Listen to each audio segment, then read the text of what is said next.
Halo semuanya, perkenalkan nama lengkap saya Melkior Jendra Supardi dengan NPM 24540008. Di sini kembali saya akan memperjelaskan materi manajemen perpustakaan tentang Total Quality Management. Yang pertama ada konsep Total Quality Management.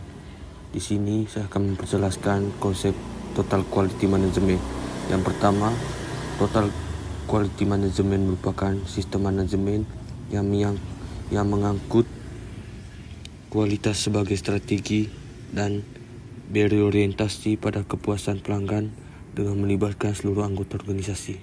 Yang kedua, Total Quality Management merupakan pendekatan untuk meningkatkan efektivitas dan daya fleksibilitas suatu organisasi secara keseluruhan dengan berpusat pada mutu atau kualitas. Yang ketiga, Total Quality Management merupakan program atau sistem, melainkan budaya yang harus dibangun, dipertahankan, dan ditingkatkan oleh seluruh anggota organisasi. Yang keempat, Total Quality Management adalah pendekatan organisasi yang dilakukan secara terpadu dalam menyenangkan pelanggan eksternal dan internal dengan memenuhi harapan mereka secara terus-menerus melalui semua orang yang terlibat dalam organisasi dan melakukan perbaikan terus-menerus pada semua produk, layanan, dan prosedur serta metode pemecahan masalah yang tepat. Pada bagian yang kedua ada changing criteria of quality atau perubahan kriteria kualitas. Di sini yang pertama ada kriteria. Saya akan memperjelaskan changing criteria of quality dalam terjemahan bahasa Indonesia. Yang pertama ada kriteria. Yang dimaksud dengan kriteria di sini yaitu definisi fokus, kualitas tanggung jawab, kualitas organisasi, hasil atau bagaimana Anda mencapai hasil, pengukuran juara, kualitas konsep, dan keterlibatan manusia. Yang kedua ada konsep di masa lalu. Yang dimaksud konsep di masa lalu merupakan fokus kualitas produk pada layanan dengan departemen inspeksi atau kontrol kualitas sebagai fungsi, serta hasil adalah hal yang penting pada kualitas yang diukur berdasarkan atribut produk. Pada juara kualitas adalah fokus utama perusahaan yang mengutamakan kualitas. Yang terakhir ada konsep hari ini. Yang dimaksud pada konsep hari ini yaitu fokus pada kebutuhan pelanggan pada semua tugas bisnis dengan semua karyawan, serta kualitas adalah strategi proses itu penting, dan kualitas ukur dengan biaya kualitas serta pejuang kualitas yaitu tim manajemen puncak baik sistem maupun komponen manusia, serta fokus utama kualitas adalah filosofi proses. Pada bagian yang ketiga ada tujuan Total Quality Management. Tujuan utama dari Total Quality Management adalah meningkatkan mutu pekerjaan, memperbaiki produktivitas dan efisiensi. Total Quality Management sebagai suatu prosedur digunakan untuk mencapai kesuksesan dinilai berhasil ketika mutu mengalami peningkatan lebih baik kualitasnya dari sebelumnya, serta produktivitasnya tinggi yang ditunjukkan dengan hasil kerja berupa produk atau jasa lebih banyak jumlahnya dari sebelumnya dan lebih efisien, yang bisa diartikan lebih murah biaya produksinya atau input lebih kecil daripada outputnya. Berikutnya pada bagian yang keempat ada karakteristik Total Quality Management.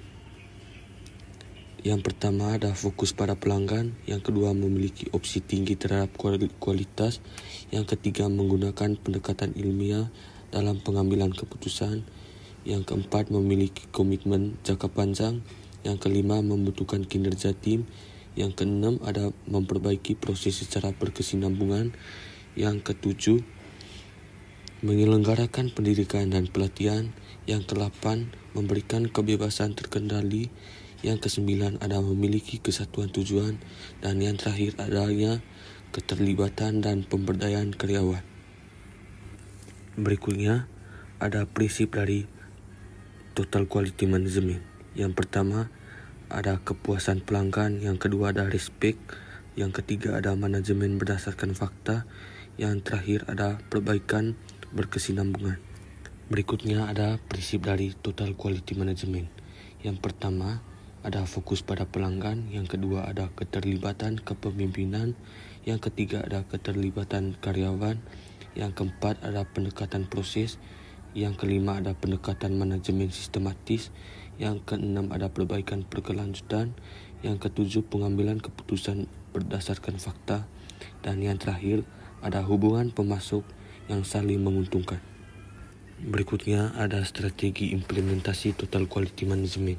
Yang pertama ada Six Sigma, meliputi pekerjaan standar, pemeriksaan kesalahan, dan PDCA atau Plan, Do, Check, dan ART. Yang kedua ada ISO, meliputi leadership, pendekatan proses, dan keterlibatan orang. Yang ketiga ada Lean Manufacturing, meliputi Kaizen, Key Performance Indicator, dan Value Stream Mapping. Yang terakhir ada MBNQA, meliputi strategi, knowledge, manajemen, dan operasi. Berikutnya ada fase implementasi total quality management. Yang pertama di sini ada fase persiapan. Di sini fase persiapan ada berbagai macam. Yang pertama membentuk tim total quality management, yang kedua pelatihan total quality management, yang ketiga penyusun pedoman, yang keempat menyusun visi misi tujuan, yang kelima komunikasi dan publikasi, yang ketujuh identifikasi SWOT, yang ke-8 menganalisis sikap karyawan, dan yang terakhir mengukur kepuasan pelanggan. Yang kedua ada fase perencanaan. Di sini fase perencanaan ada 4 macam. Yang pertama merencanakan pendekatan implementasi dengan siklus PDCA atau Plan, Do, Check, and Adjust. Yang kedua ada identifikasi proyek. Yang ketiga ada komposisi tim. Yang terakhir ada pelatihan tim. Yang terakhir ada fase pelaksanaan. Di fase pelaksanaan ada 3 macam. Yang pertama penggiatan tim, yang kedua umpan balik atau feedback, yang terakhir ada modifikasi. Yang berikutnya ada penerapan total quality management di perpustakaan. Di sini penerapan total quality management di perpustakaan ada 4 macam. Yang pertama memuaskan pemustaka, yang kedua menghargai manusia atau respect, yang ketiga berbicara berdasarkan fakta, yang terakhir perbaikan secara terus-menerus. Berikutnya ada kualitas layanan perpustakaan. Kualitas layanan perpustakaan ada berbagai macam. Yang pertama 10 dimensi pokok kualitas layanan di perpustakaan. Yang kedua ada reliabilitas, yang ketiga ada responsivitas, yang keempat ada kompetensi, yang kelima ada akses, yang keenam ada kesopanan, yang ketujuh ada komunikasi, yang kedelapan ada kredibilitas, yang kesembilan ada keamanan, yang kesepuluh ada kemampuan memahami pengguna, yang ke-11 ada bukti fisik. Pada materi yang terakhir ada penjelasan diskusi. Penjelasan diskusi ada 3 macam. Yang pertama, apakah kualitas layanan di masing-masing jenis perpustakaan harus disamakan? Yang kedua, apakah kualitas layanan di perpustakaan dapat meningkatkan ketika menggunakan media teknologi informasi? Yang ketiga, bagaimana perpustakaan harus meningkatkan kualitas layanan di era digitalisasi sekarang ini?